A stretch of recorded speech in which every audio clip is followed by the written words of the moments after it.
Yɛde nsɛm wei no bi 50 cedis ɛwɔ yɛ front desk ha FM ni TV ni nyinaa woba wobenya bi yɛka mo sɛ promise ba nso wɔse nka nkyɛ ɔmanfo nyinaa sɛ wopɛyɛnya yɛ nnuro ne yɛ hahan ɛne yɛ nubna a yɛaka bom de ayɛ nnuro ahodoɔ a ɔmanfo nom gye apomdene a na promise ba na akɔfa papapa ɛde aba wopɛdodo atu a 0535 544 681 medin de kwesi do a yɛmfa bene yɛmfa kase ne nkyɛ mu nto am so yɛdi kan de ani akyerɛ mu ɛwɔ akyemdan General Secretary ya oda Church of the Lord Brotherhood ano Bishop J.Y. Ahenkura wakasa de adesato manfo nyina nim sɛ ye nyina yɛmfa yɛ bra enye de eye nsusude ɛma onyankopɔn ono Oyerepa TV kasa edi nkomo bra asafo no edi emfie aduasa enum na wɔn ahyɛ ho fa ɛwɔ akyemdan na dwuma na se ɛna wɔde nsɛm etu dwa. Now as I speak we have about 15 inmates at secondary central prisons. For now, they are taking their medications all right. But you know, as for the medications, it demands a lot of food. And you know, our current feeding per person is one. Eba ekwan faso a ebu ekuku ewo central region titru esmo de brebra kwa no. Akakakra a egusu bo ho dewo. Because the catch almost said about fertilizer and bottle and cuckoo motona mobile cuckoo and yet and one cuckoo no quality no and in appearance no cramp no emma and a busubo on the road. Yes, I said Monfa and Chayen, yet one Samneswa, Public Health Officer, you were secondary Central Prisons, a DSP Jacqueline Usupra, and Odin Sembia to just say, Yeme be hard drain in Sawa. Ye tuberculosis no etu atese ewo secondary prisons wo ya neduafo no bebre enya bie ni nyina ye didi a omu ni di ne yie ene ahonidie hu nsem a ewo fom eka ho ena ama yade no aye bebre sa. Now as I speak we have about 15 inmates at secondary central prisons. For now they are taking their medications all right. But you know, as for the medications, it's demands a lot of food. And you know, our current feeding per person is 180 pesos. And 180 pesos per 3 square miles. And imagine how the food will be. So sometimes it's a challenge for us by telling them to take the medication, it's like by force. They don't want to take the medication because they don't have food. And I agree with them. Because if you are not taking anything into the stomach, why can you take this medication and it will make the person so weak? Or sometimes from the Ministry of Directorates will sometimes support us with Tom Brown. About 3-4 months ago, they bought Tom Brown. And imagine a male taking Tom Brown, just 15 people taking the small Tom Brown just for the morning. What about the afternoon and then the evening as we speak? TB is very infectious. I am at risk. You are also at risk. Because if it comes that they doesn't want to take their medication, I don't want to go there. Because if you are not taking your medication, I'll be infected. And the other inmates too will also be infected, though they are isolated. But sometimes they are mixed up cooking or doing something. So if they are not taking their medication so seriously, the whole system, we are at risk. So that's why I'm pleading that at least we can get a support from helpers, philanthropists, community leaders and all that, from the government and all that, so that they can help us. And the Tom Brown alone is not enough. As a man like you, Tom Brown alone is not enough. So at least if they can get some rice, some gari, a lot of milk provisions, something small,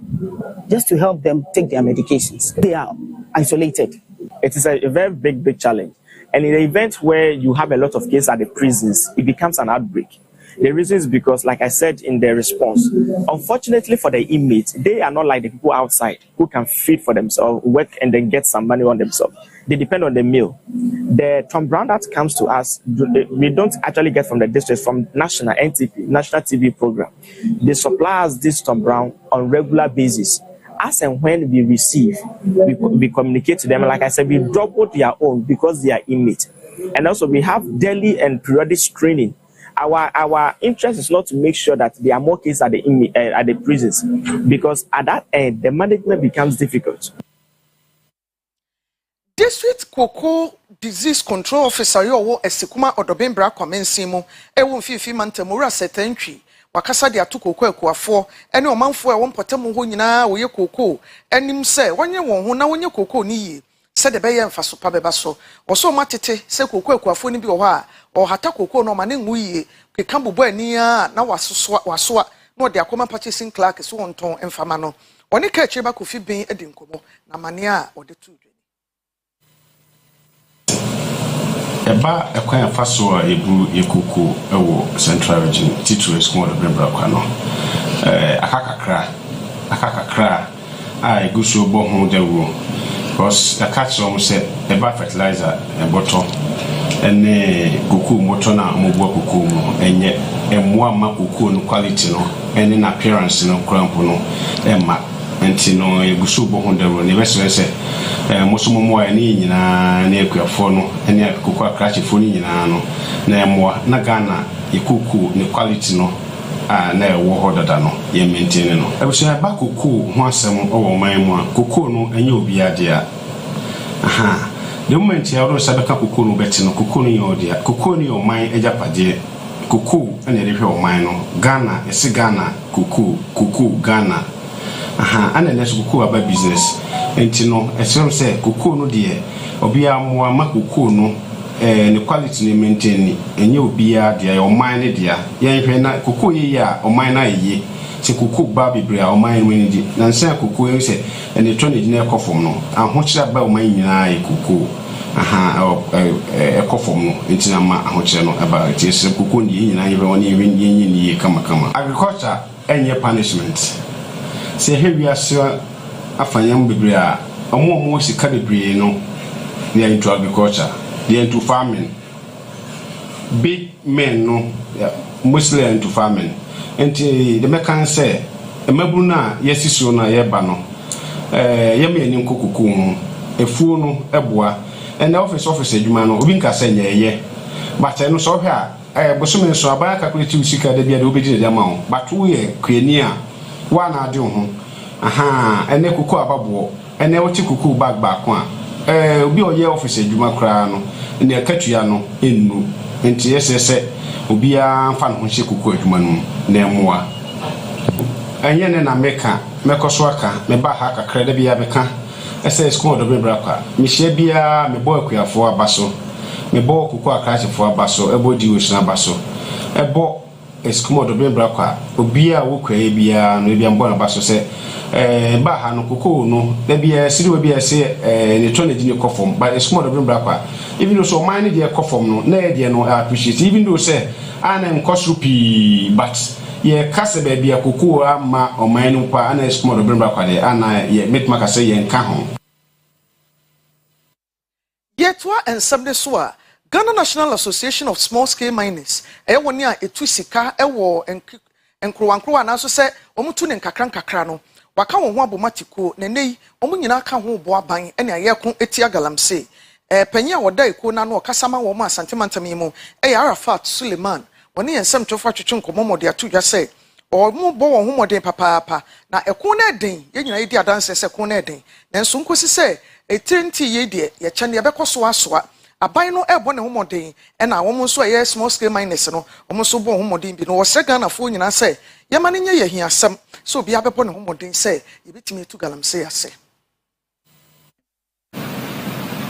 se omo so mo pejuma na ye na se de omo kan se miners ne mboa no mo no pejuma ni ta ni ntebe bi mo mo nye adwuma em se yi wo bebi betuma mo ma ye adwuma em pusu mo me miners ni na se beboa ni ehwini ntu na mo ntente ye ka nyina mi ni map minds ankasa map actually in the catchment areas but in different say your baby ha omo ma omo a so nka so bi dwuma ha enko ka mind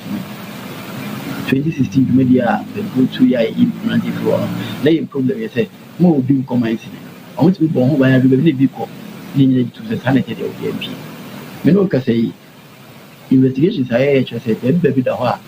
comment in minds as omo de honoma obi ntimi emfa ehon kase wa fa asiasi akopie minds no akọ minds ni bia na say my work bia na se di de bi na eda omo kono so omo so consider se be say omo man nyentem na emboa ema asubia yenya no boase no yenya feel so obviously the Juba University na over regional and district levels now more decentralized yes the central government a fighter we are the very kaka it can be the same two is not yama no there and keye e wom say yenya clear cut picture of why on the pass wa on be kun illegal money there but keye na yede ki adwin kire kakra wo hu ni say anka over to Sanamon or so say omo my more forest no omunya amna entuto was also independent san near manqua or sa kono senate but say omo oyes announcement no echi no ye penny phone so I national representative so to chat among regional minister I shall see aiding town senate there will be a unified team in a one year the entire to Sanamon and say small scale management in the AD nemo so bi juma bi na so obi free baby na obesa juma na e be ka won so de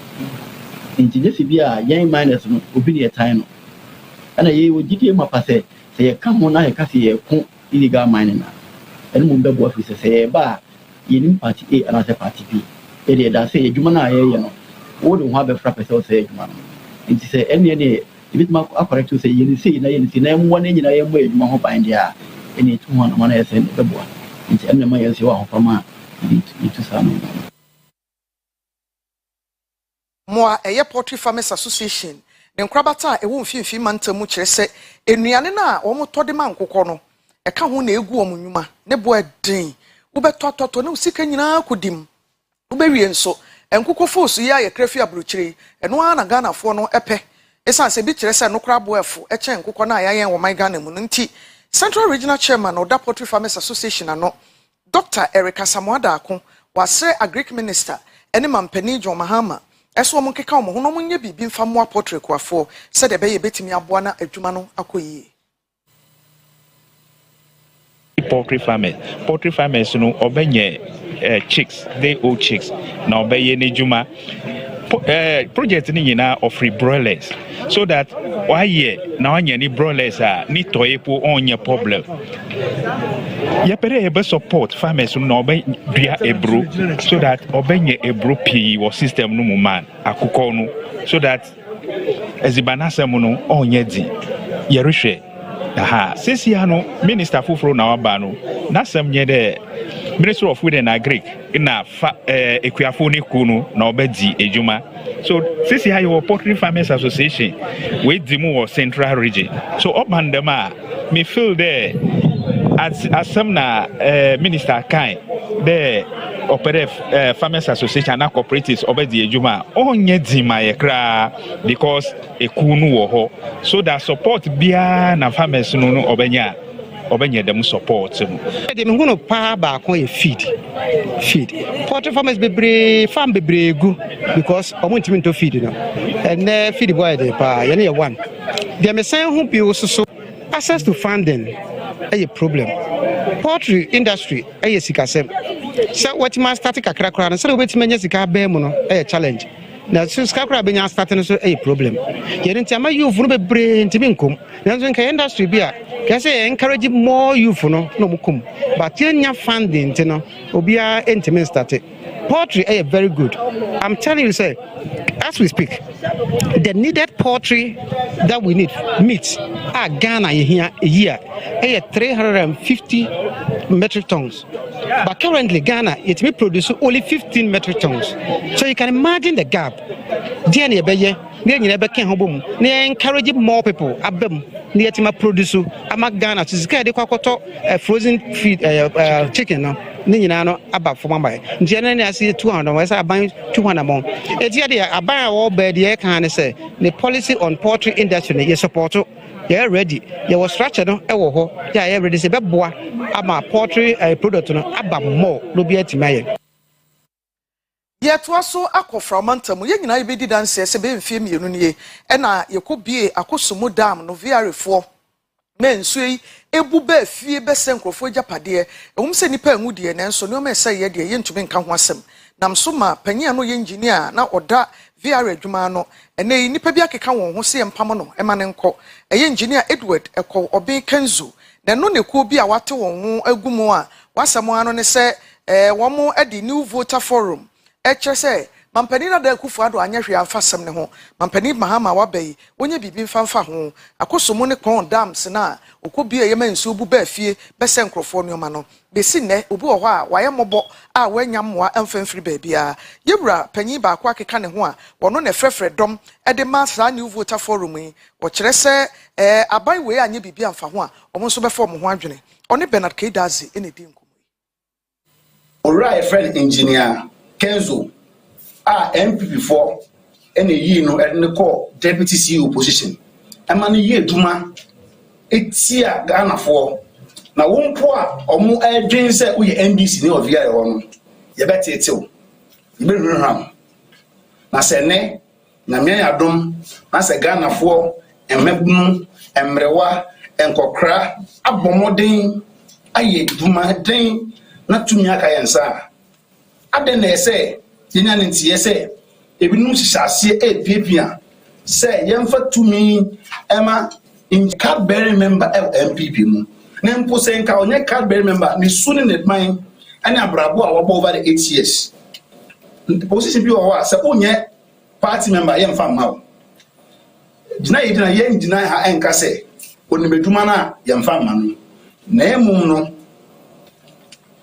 ntefre ebe de edibim oge bia nkokonko a ewo me ka a kire se nipa no mpo onimeduma na se one wadwe enko benkromu a onti bi nye adwuma emfa nche wani onyam sa engineer Kenzo yi nsure ye bieye down spirit ye bieye call Eastern region for so voter for so any enkran for so say be bring normal na oka ho ono odi mutintiman afei ye wo ekwan ye fa so eto ade wa ban me friend procurement dodro na sa engineer yi ebi wo a sika na obon be nson obon be nan ebi so wo a say very big competitive procurement na say bidding na say obi aka say metimi aye ne say